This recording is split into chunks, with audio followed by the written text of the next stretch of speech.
Jadi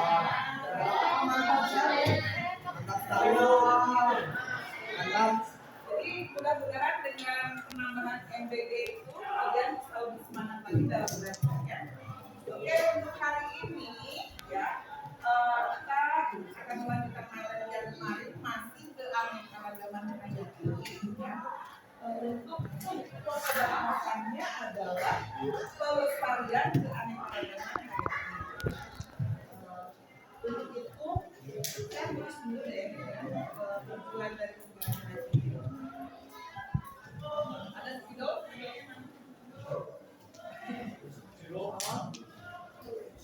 Ayo Lus. Spidolnya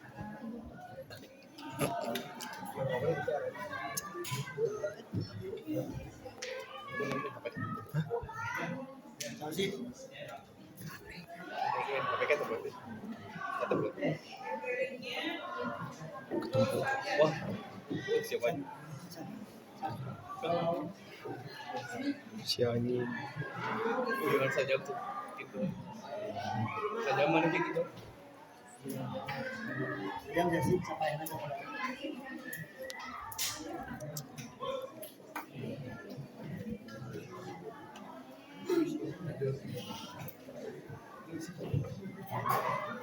tujuannya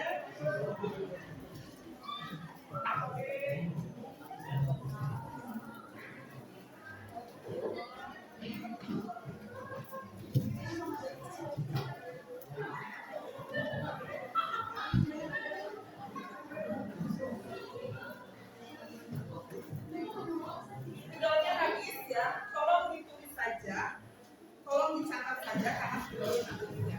Jadi aku materinya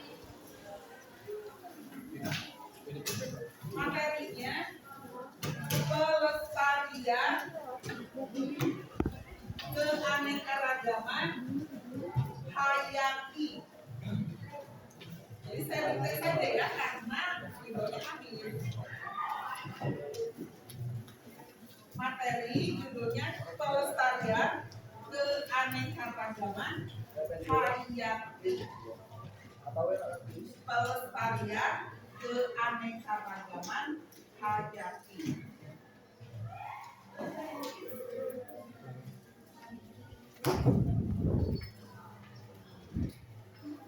Pelestarian keanekaragaman hayati. Sudah? Selanjutnya tujuan pembelajaran. Tujuan pembelajarannya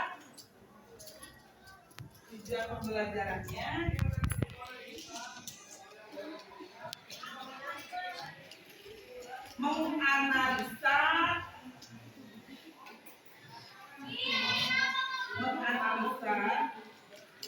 hal-hal yang merusak keanekaragaman hayati.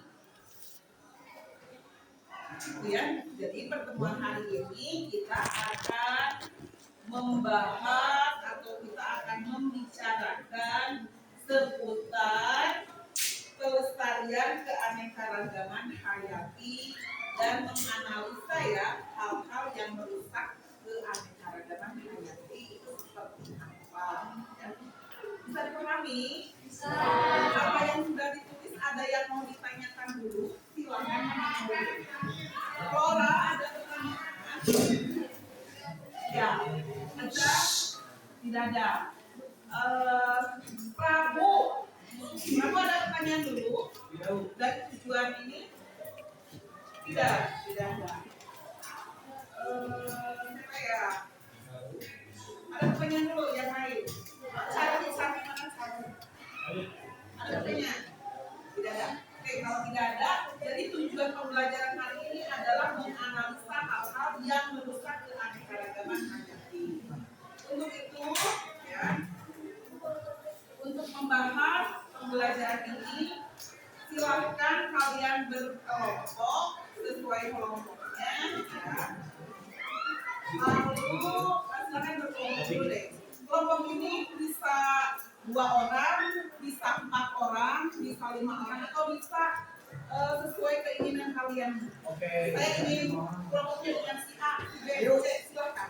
Ya. Silakan Kecil. Hadir. Oh, siapa yang mau sini dah. Kalau yang seorang,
tanyakan selama 45 menit gitu Pak Ibu, tanyakan selama 45 menit.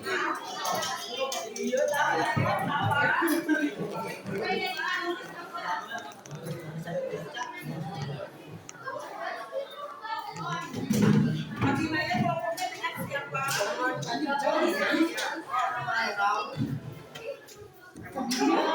semuanya? Sudah ya? Sekarang kalau sudah berkelompok, kalau yang tidak ada kelompoknya boleh berdua, boleh ya. Kalian kerjakan LKPD yang sudah di-share di HP ya, yang sudah di-share di HP nanti dikerjakan. Kalian kerjakan berkelompok. Ini waktunya mungkin 20 menit ya. Berapa ya? 9, ya. Sekarang jam berapa?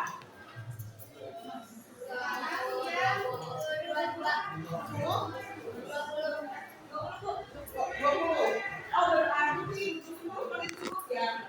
10 menit kalian kerjakan, 10 menit lagi presentasi. Oke. Kalian kerjakan ya. Kalian diskusikan dengan teman-temannya. Kalau yang sudah ada ide-idenya, silakan dituangkan. Kalau yang ada ide baru, silakan dilengkapi. Ya. Kerjakan 10 menit. Setelah 10 menit, nanti saya absen untuk presentasi. Ya. Berarti sekarang jam 10 berapa? 10.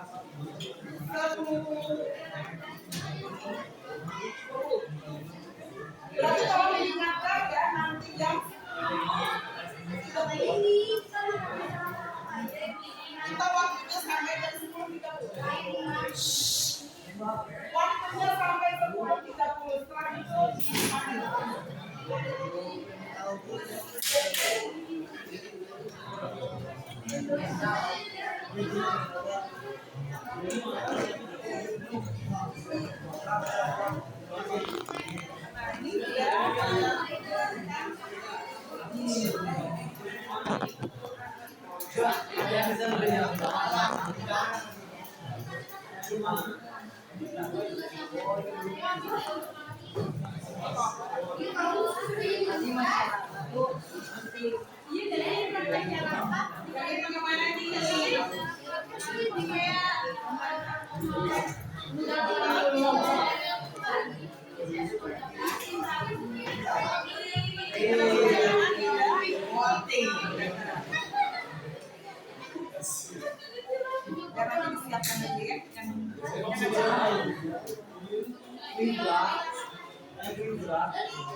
udah beres napi. Tulisannya gimana, Bis? Jelasin dulu, Bis. Siapa bagian dulu? Siapa bagian mau Tapi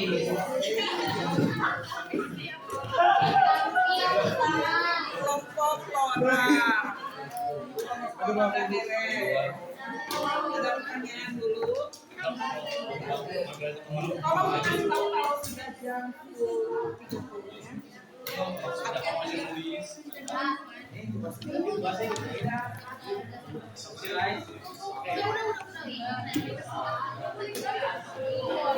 Siapa nih?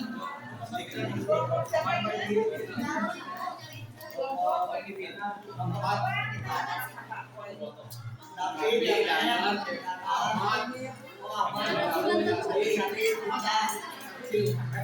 Tapi timbang kita itu mau apa ya?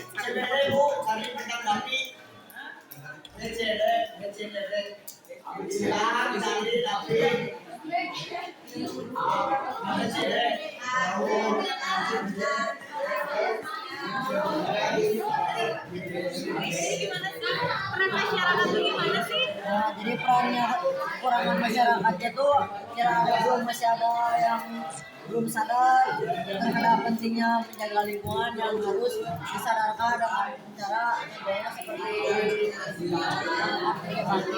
Jadi warga itu terdorong untuk melakukan kesadaran untuk menjaga lingkungannya yang ada di lingkungan mereka begitu. Ada yang belum selesai? Kayak gimana ini kalau bahasnya kayak gimana sih sebenarnya? Menurut saya mah ya.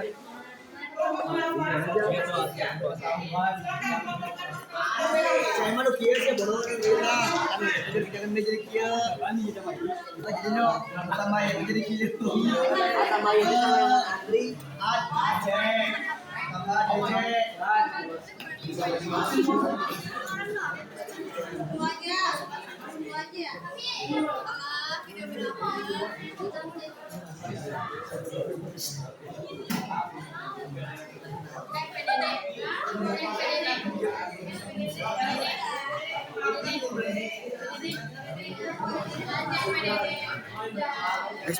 Bes cekalan kenal ainek dari yang sepatu ini.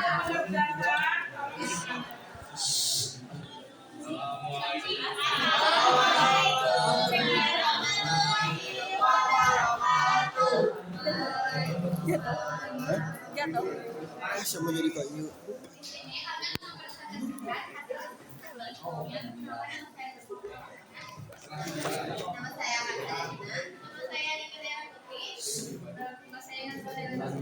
Mas saya apa?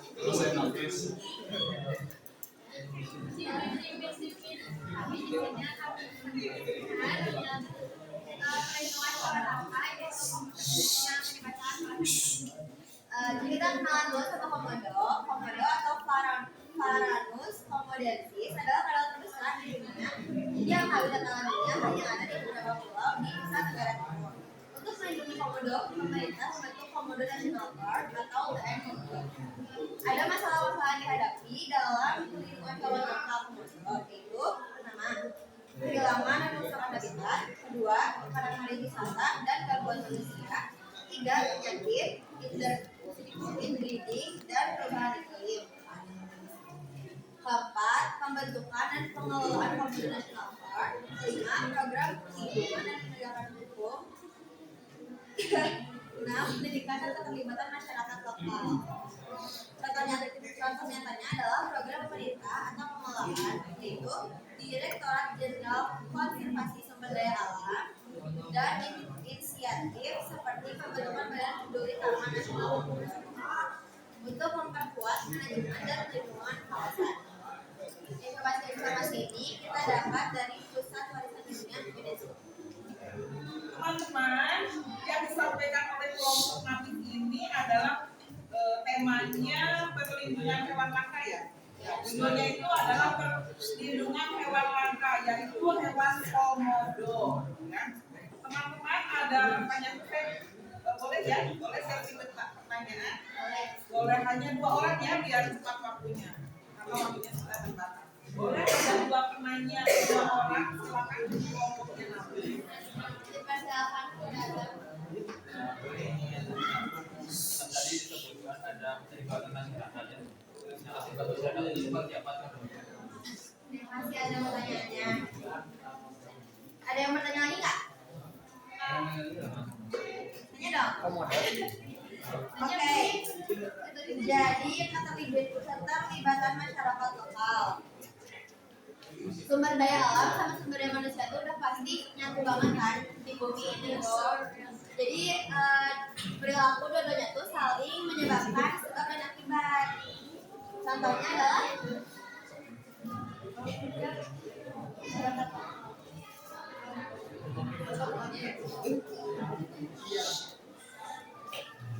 contohnya yaitu pendidikan dan keterlibatan masyarakat. Program pemberdayaan ekonomi alternatif ekosistem berbasis komunitas untuk mengurangi kemiskinan dan pemberdayaan. Nah itu katanya ya, keterlibatan masyarakat di dalam perlindungan hewan langka itu contohnya seperti memberikan edukasi, ya.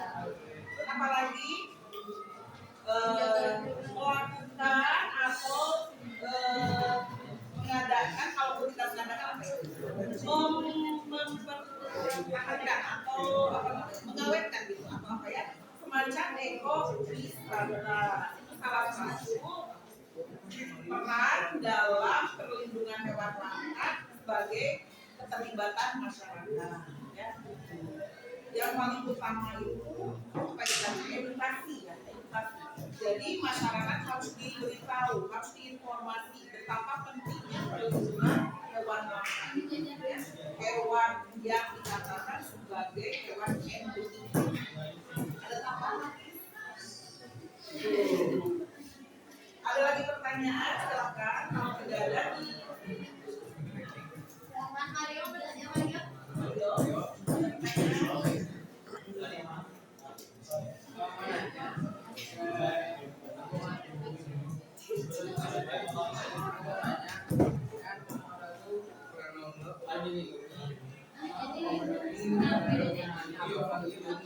Mancana, hewan langka.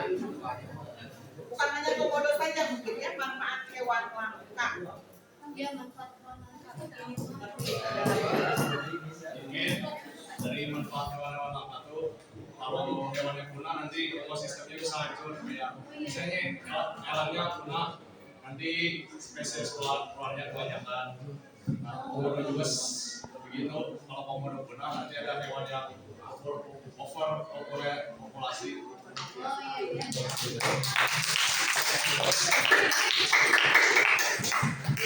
Jadi kalau pendapatnya Nafis tadi ya, jadi kalau kenapa harus dilindungi ya? Mengapa hewan-hewan langka itu harus dilindungi? Tadi dalam ekosistem itu terjadi peristiwa perpindahan energi dan peristiwa apa? Makan ya. Jadi kalau salah satu itu nanti overpopulasi. Ya. Kalau si karnivora hilang, mungkin akan overpopulasi. Siapa yang overpopulasi? Oh ya gitu. Hewan-hewan langka ini harus dilestarikan. Selain menjaga spesies ya, yang utamanya itu adalah menjaga keseluruhan spesies langka. Yang keduanya itu mencegah overpopulasi atau untuk menjaga keseimbangan ekosistem.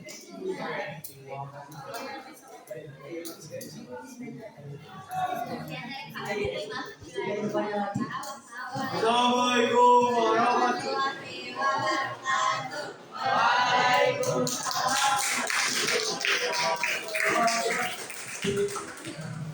Itu kelompok dari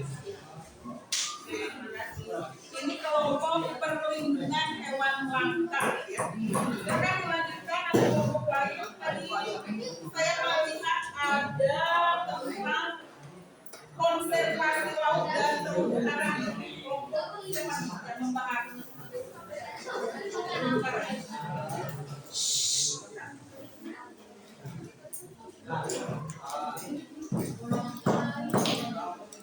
Supaya konsentrasi dan ikhlas. Oke, silakan.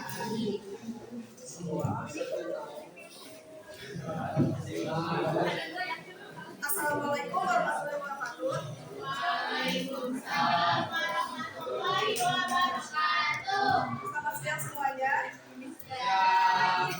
Jadi ibu ini sudah memberikan APD yang dapat berapa topik. Kita pilih topik kita upaya konservasi laut dan terumbu karang.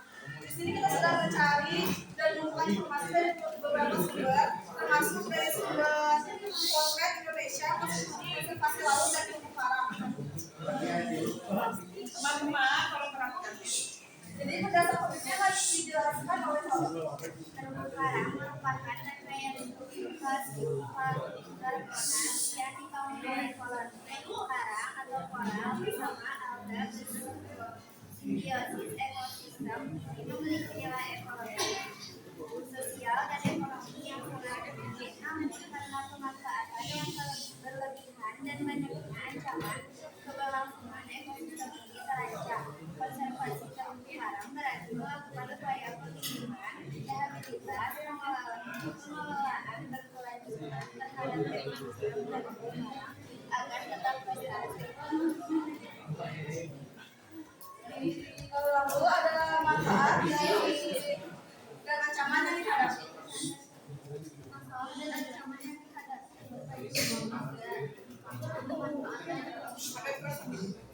Meningkatnya kesadaran mengenai bahaya sakit besar pemanfaatan pada pemanfaatan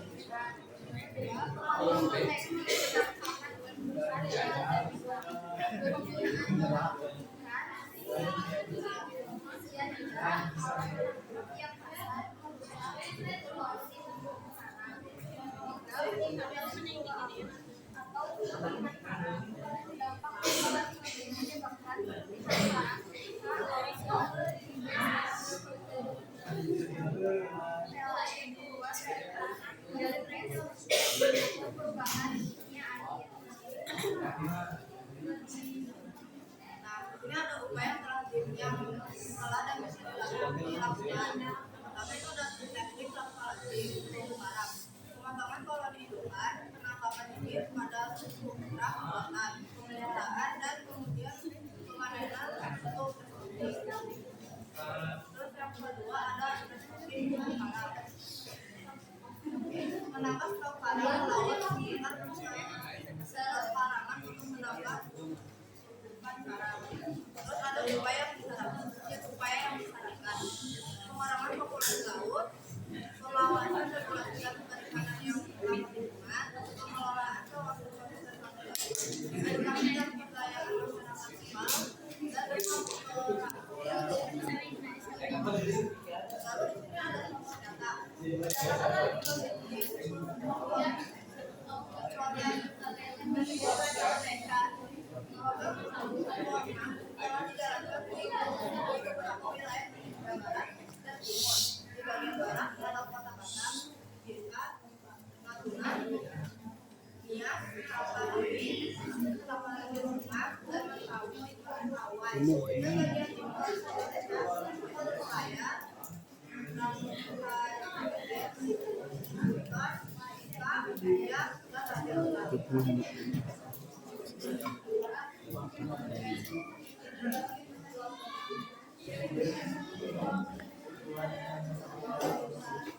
Jadi kesimpulannya itu konservasi terumbu karang menjadi sangat penting karena nilai ekologis dan sosial ekonominya tinggi.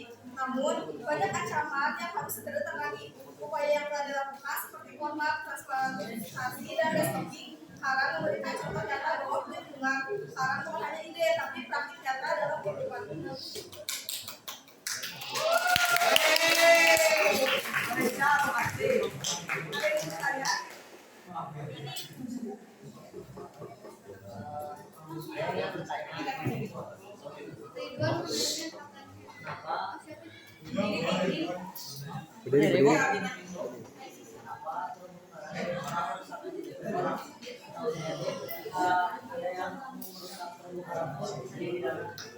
Karena terumbu karang kurang pas kita sistem gitu ya. Kalau enggak, saya harap jadi kalau misalnya ada yang sebelum kalian bisa bilangnya karena memang dari memang sudah masih sudah memang jadi dampak sebelum ketika sebelum karakter iya bisa berapa menit awal juga. Yang baik juga. Supaya dapat kita lakukan sebagai pelajaran itu agar perubahan itu tidak bisa. Supaya ya, anak kita kan masih pelajar ya. Mungkin cukup menjaga saja tidak merusak. Itu salah satu upayanya. Kalau misalnya ada periode kita bisa dibantu kayak restocking karang, karungnya. Semuanya ya, kalau upaya buat pelajar sebaiknya jaga saja.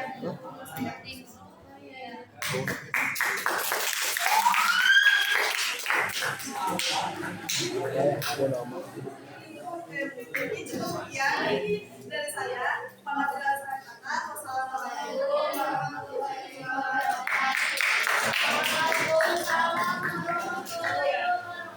Oke, waktu berapa menit lagi? Udah 10.40. Ya, sekarang satu lagi. Satu lagi. Gue makan aja. Satu lagi.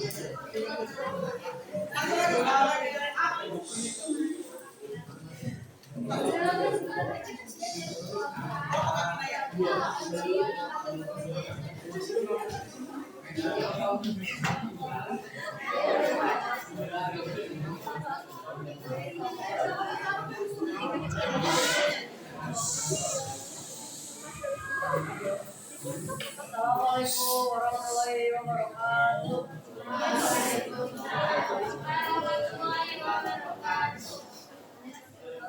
Sebelum kami mulai presentasi, saya akan memperkenalkan diri baru dan anggota saya. Nama saya Abel Karena. Nama saya Anissa. Nama saya Muhammad Ajari.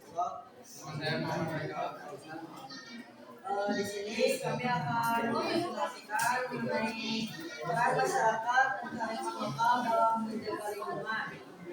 Dan pertama itu penjelasan topik yang akan dijelaskan oleh dari Peran masyarakat dan kearifan lokal sangat penting dalam menjaga kelestarian lingkungan.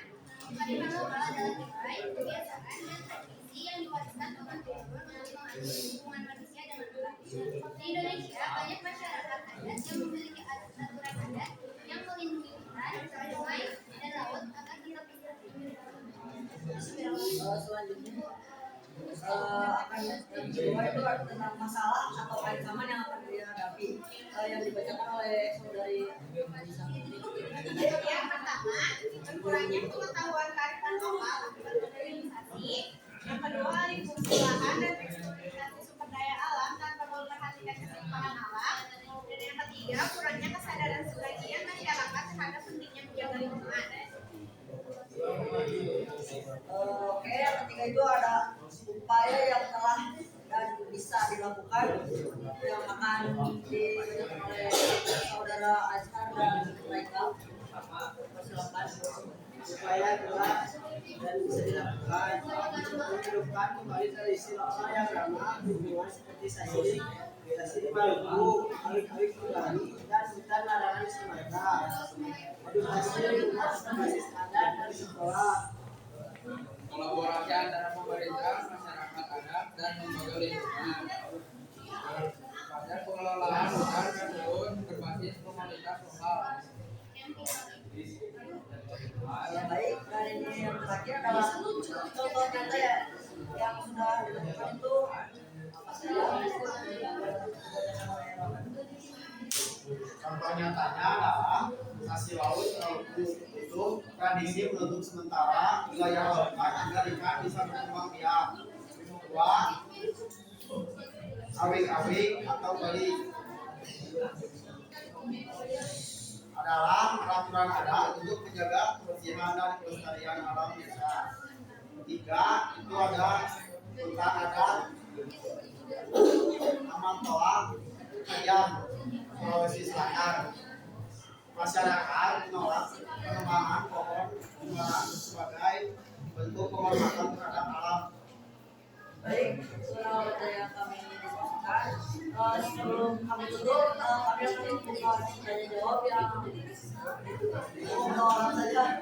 siapa yang akan ingin bertanya?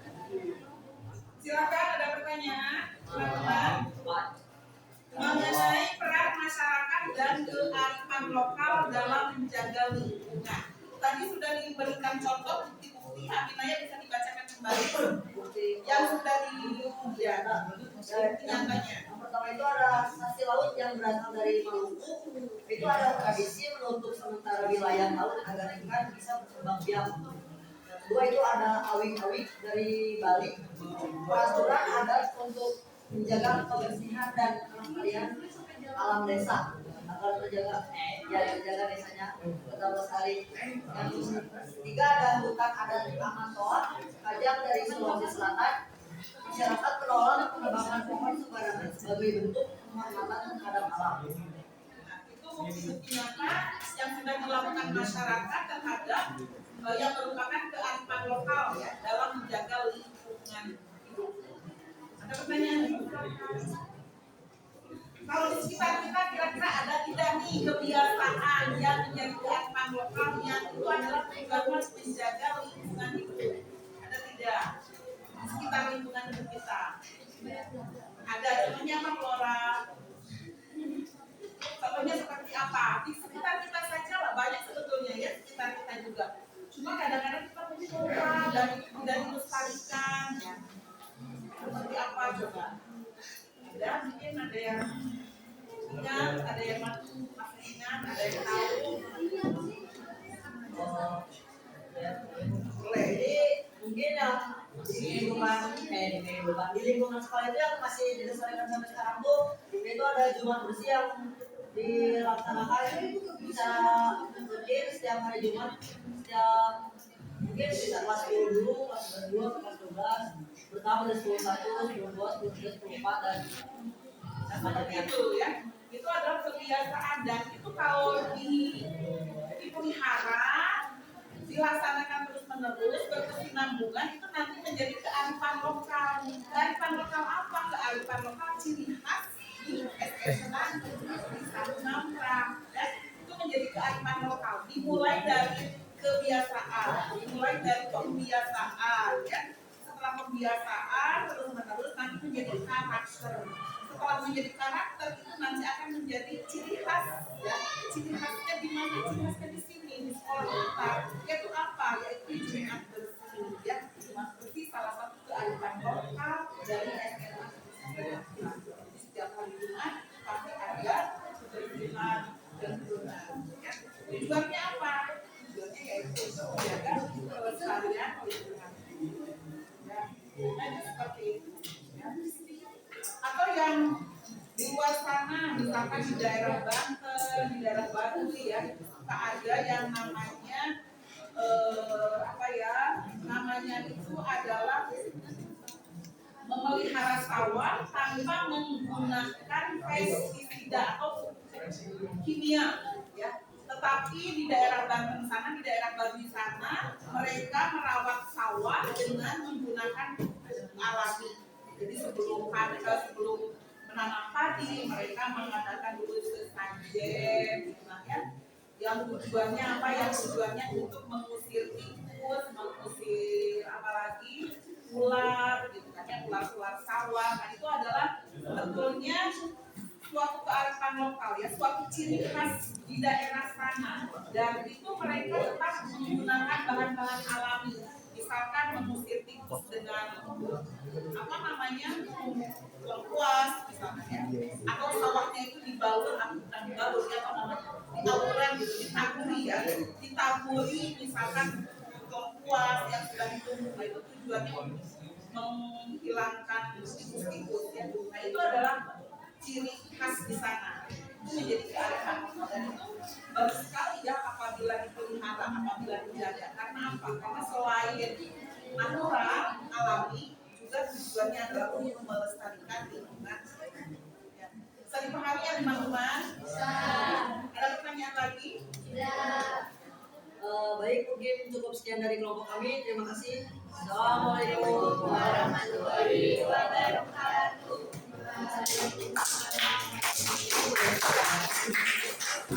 Sebelum tutup ya. Oke, terima kasih. Sebelum ditutup, saya sampaikan dulu ya kesimpulan pembelajaran hari ini ya. Setelah kalian mengerjakan, maaf saya duduk ya, saya tidak kuat berdiri. Pengerjaan tadi apa? Judul-judul yang sudah diedarkan lewat MPD ya, dan kalian memilih ada pelestarian hutan hujan tropis, ada perlindungan hewan langka seperti komodo, ada taman nasional dan fungsinya seperti Taman Nasional Ujung Kulon, kemudian ada upaya konservasi laut dan terumbu karang ya seperti kelompok tadi, ada peran masyarakat dan kearifan lokal dalam menjaga lingkungan seperti kelompoknya Abinaya, kemudian dampak perubahan iklim terhadap keanekaragaman hayati. Nah itu adalah salah satu judul-judul ya, judul-judul yang disebarkan di LKPD yang itu merupakan masalah sebetulnya, masalah di lingkungan hidup kita. Lalu apa nih penyebab masalahnya dan bagaimana solusinya ya? Jadi kesimpulannya masalah itu bisa terjadi itu ada dua faktor ya, yaitu faktor alami dan faktor dari manusia. Ya, faktor alami itu bisa disebabkan oleh bencana alam. Terjadi bencana alam tentunya pasti akan merusak lingkungan hidup ya. Pertama, pada waktu terjadi gunung meletus, misalnya contoh ya, terjadi gunung meletus, apa yang terjadi? Ada erupsi ya, ada asap, ada apa namanya, hujan debu ya. Hujan debu ini polusi bukan? Polusi, dan tentunya ini merusak lingkungan ya. Lalu ini alam yang terjadi. Kalau yang menyebabkannya alam, kita tidak bisa apa-apa. Kemudian yang menyebabkan terjadinya kerusakan lagi adalah dampak manusia. Dampak manusia. Contohnya seperti apa? Membuang limbah sembarangan. Kemudian apa lagi? Menggunakan lahan ya. Menggunakan lahan secara sembarangan. Dari zona hijau misalkan dijadikan zona merah atau zona kuning ya. Seperti kebun, seperti sawah, lahan-lahan pertanian digunakan untuk apa? Untuk pabrik-pabrik, untuk jalan-jalan, untuk mall-mall ya. Itu salah satu perubahan zona ya. Dari zona hijau menjadi zona kuning atau zona merah. Nah itu adalah akibat ulah manusia. Kemudian upayanya apa saja nih untuk pelestarian keanekaragaman hayati ini, upaya yang dilakukan oleh manusia. Tadi contohnya misalkan ada, kalau di terumbu karang ya, ada apa? Ada kalau untuk pelestarian terumbu karang apa yang dilakukan?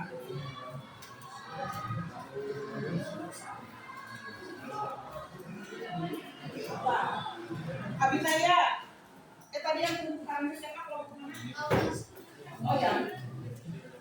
Apa yang dilakukan untuk melestarikan terumbu karang? Bagaimana caranya?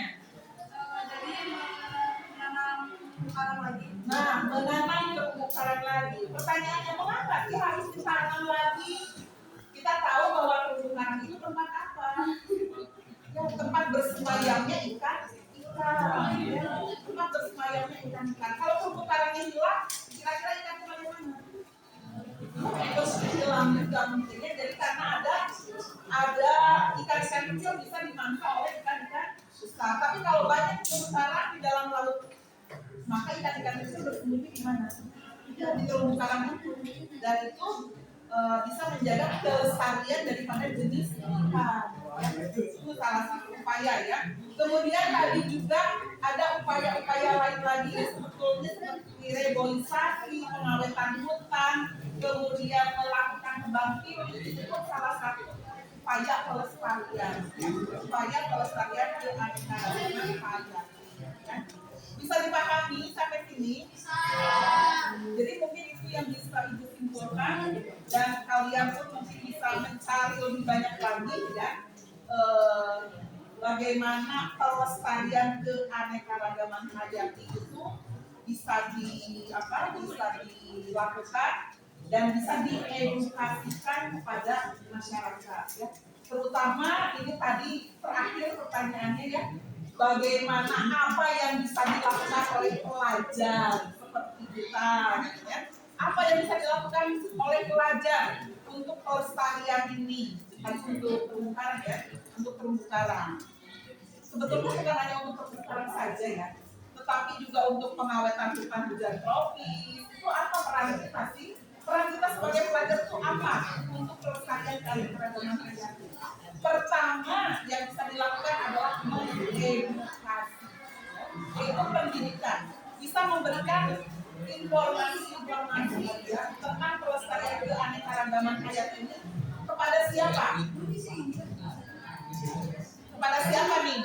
Abinaya, tadi ada tugas kita sebagai pelajar dalam keanekaragaman, pelestarian keanekaragaman hayati itu kita harus bagaimana? Nah tadi ada edukasi, yaitu pemberian informasi tentang pentingnya pelestarian keanekaragaman hayati. Kepada siapa tuh? Kepada semua orang. Terus kepada siapa lagi?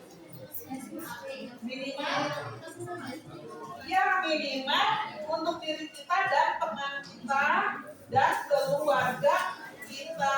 Yaitu kalau menginformasikan betapa pentingnya pelestarian keanekaragaman hayati, ya itu harus kita paham ya. Mengapa penting? Mengapa harus melestarikan keanekaragaman hayati? Kita harus paham itu. Ya. Kalau kita tidak paham ya bagaimana kita melestarikan?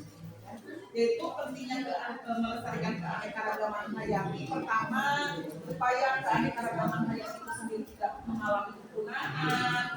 Kedua, yang sangat penting lagi adalah untuk kelestarian lingkungan hidup. Lihat ya, ada kelestarian lingkungan hidup. Dengan kata lain, kelestarian ekosistem.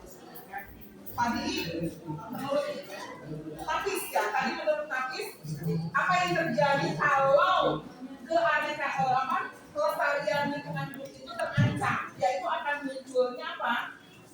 Nah, over ya, ya.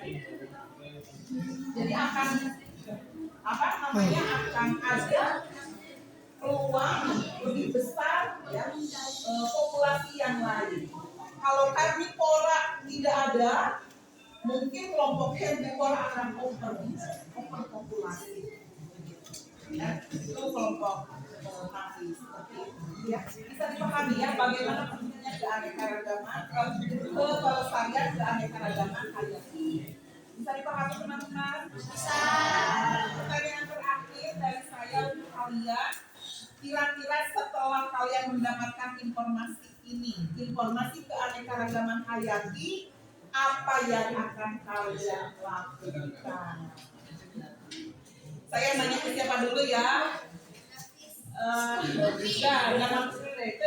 Kelompok ini dulu deh. Azam yang belum tampil kan tadi, di mana Azam? Apa yang akan Azam lakukan setelah mendapatkan informasi betapa pentingnya keanekaragaman hayati ini? Dan peran kita banyak sekali ya tapi dalam melaksanakan keanekaragaman hayati. Apa yang akan kalian lakukan? Gimana? Coba mengubah kebiasaan buruk. Contoh kebiasaan buruk apa? Membuang sampah sembarangan. Itu coba ya. Azam, apalagi yang lainnya, kalau Azam ini akan merubah kebiasaan buruk dulu. Apa itu? Membuang sampah sembarangan. Jadi tidak boleh membuang sampah sembarangan dulu. Ini salah satu upaya pelestarian keanekaragaman hayati. Mau hubungan anak? Apa sih hubungannya? Misalnya dengan kita membuang sampah dan pelestarian, kira-kira apa hubungannya? Gimana? Itu ya, betul. Jadi karena pembuangan sampah itu akan mempengaruhi pada pencemaran, ya, pencemaran. Jadi kalau terjadi pencemaran, otomatis dong keanekaragaman hayati akan terganggu. Siapa lagi nih yang sudah paham? Apa nih yang akan saya lakukan setelah mengetahui informasi ini? Ridwan? Kalau Ridwan bagaimana? Sama-sama aja. Pertamanya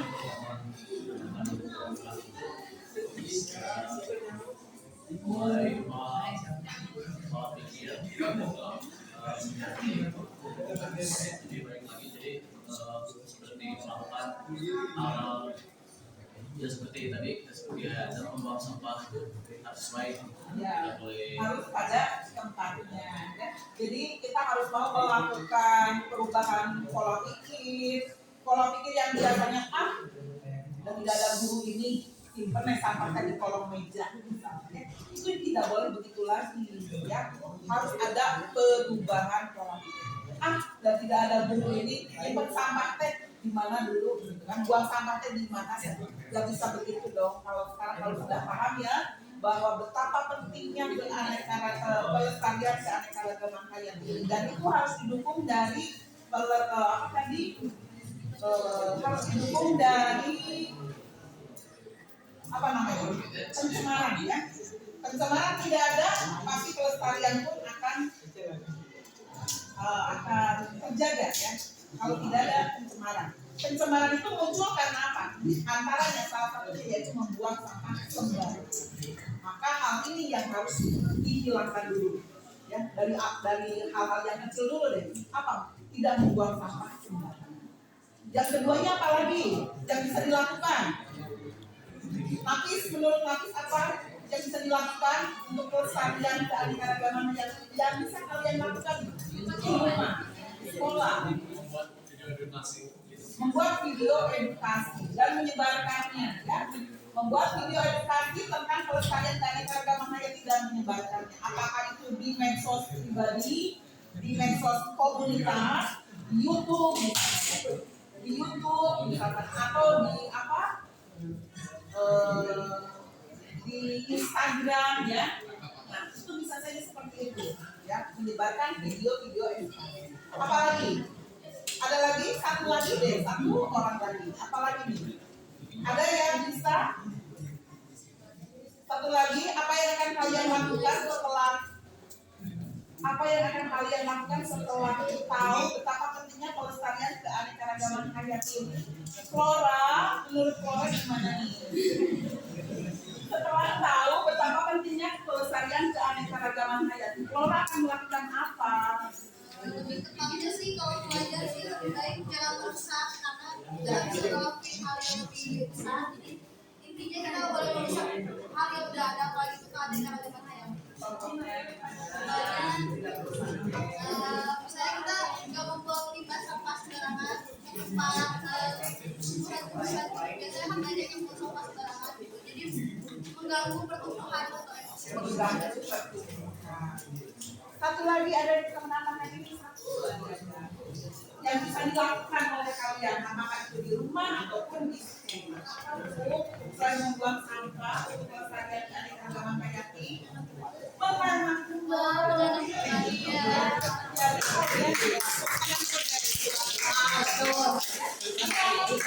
betul. Jadi kalian tahu menanam kembali ya, apakah itu tumbuhan yang langka atau tumbuhan yang bercuma. Oke, mungkin itu saja ya. Nah, waktunya juga sudah bisa dipahami semuanya. Terima kasih untuk pertemuan hari ini, dan ingat ya bahwa meskipun kita belajar tentang pelestarian keanekaragaman hayati ini, itu harus ada dampak yang bisa kita yang ada dalam hidup kita. Dampaknya selain tadi ya, jiwa-jiwa untuk mau menanam kembali, untuk membuang sampah, dan satu lagi adalah apa? Meningkatkan ketakwaan. Ya, dengan belajar pelestarian itu pun harus dapat meningkatkan ketakwaan. Ya. Karena apa? Karena ingat ya, hewan langka, tumbuhan yang ada, hewan yang ada itu ciptaan siapa? Ciptaan Tuhan. Ya. Maka kita harus mau melestarikannya. Kalau kita melestarikan ciptaan Allah, itu artinya apa? Artinya kita juga sudah dapat mengamalkan kebaikan, sudah dapat syukur ya, meningkatkan rasa syukur kita ya. Karena kita tahu dalam surat Ibrahim ayat 7 ya kalau tidak salah, barang siapa yang bersyukur maka nikmatmu akan kami tambah ya. Jadi rasa syukur itu bukan hanya alhamdulillah saja ya, tapi kita melakukan ya, juga melakukan seperti menanam buah itu salah satu rasa syukur. Barang siapa yang bersyukur maka nikmatmu akan kami tambah. Oke, terima kasih ya teman-teman semua ya. Mudah-mudahan ilmu hari ini bermanfaat. Ya,